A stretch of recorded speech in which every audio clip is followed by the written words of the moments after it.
नमस्कार, आप देखना खबर झारखंड, आपके साथ मैं हूं अलीम अतहर। बुलेटिन में खबरों की शुरुआत करेंगे।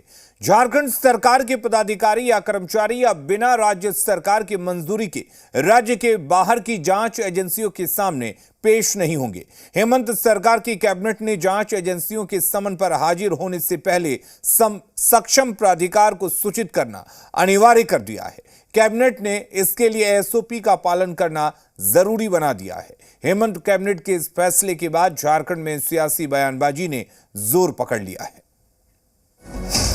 ईडी सीबीआई अब सीधे नहीं कर सकेंगे समन, बगैर अनुमति पेश नहीं होंगे पदाधिकारी, हाजिरी के लिए सरकार की मंजूरी जरूरी, सीधे दस्तावेज भी नहीं करा सकेंगे मुहैया। झारखंड की हेमंत सरकार ने जांच एजेंसियों को लेकर कैबिनेट की बैठक में बड़ा फैसला किया है। कैबिनेट ने राज्य सरकार के पदाधिकारियों को राज्य के बाहर की जांच एजेंसियों से मिले समन या नोटिस के अनुपालन को लेकर दिशा निर्देश को मंजूरी दी है। इसके मुताबिक अब राज्य सरकार के पदाधिकारी किसी भी बाहरी जांच एजेंसी के समन पर सीधे हाजिर नहीं होंगे। वो एजेंसी को कोई दस्तावेज भी उपलब्ध नहीं कराएंगे। जांच एजेंसी से समन मिलने पर सबसे पहले विभाग को सूचित करना होगा।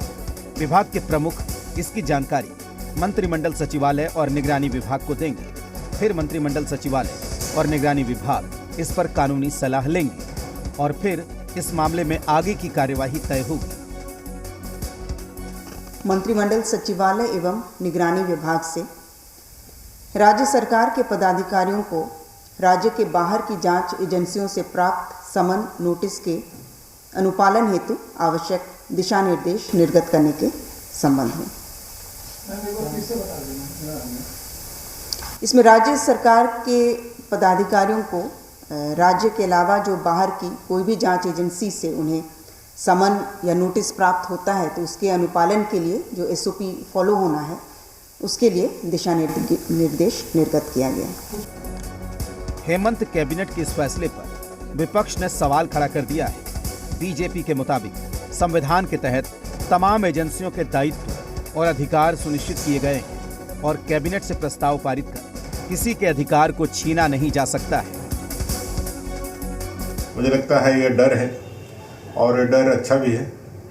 भ्रष्टाचारियों को जो नियम तोड़ते हैं, कानून तोड़ते हैं, उनको डर बना रहना चाहिए। और ये डर इसलिए अभी सबके सर चढ़ के बोल रहा है क्योंकि देश में अब कांग्रेस की सरकार नहीं है, नरेंद्र भाई मोदी जी की सरकार है जो भ्रष्टाचार पे जीरो टॉलरेंस की नीति अपना के रखे हैं। राज्य सरकार चाहती है कि केंद्रीय एजेंसियां हाथ न डाले, ये घोटाले करते रह जाए। इनके करने से तो नहीं होगा। अब इनकम टैक्स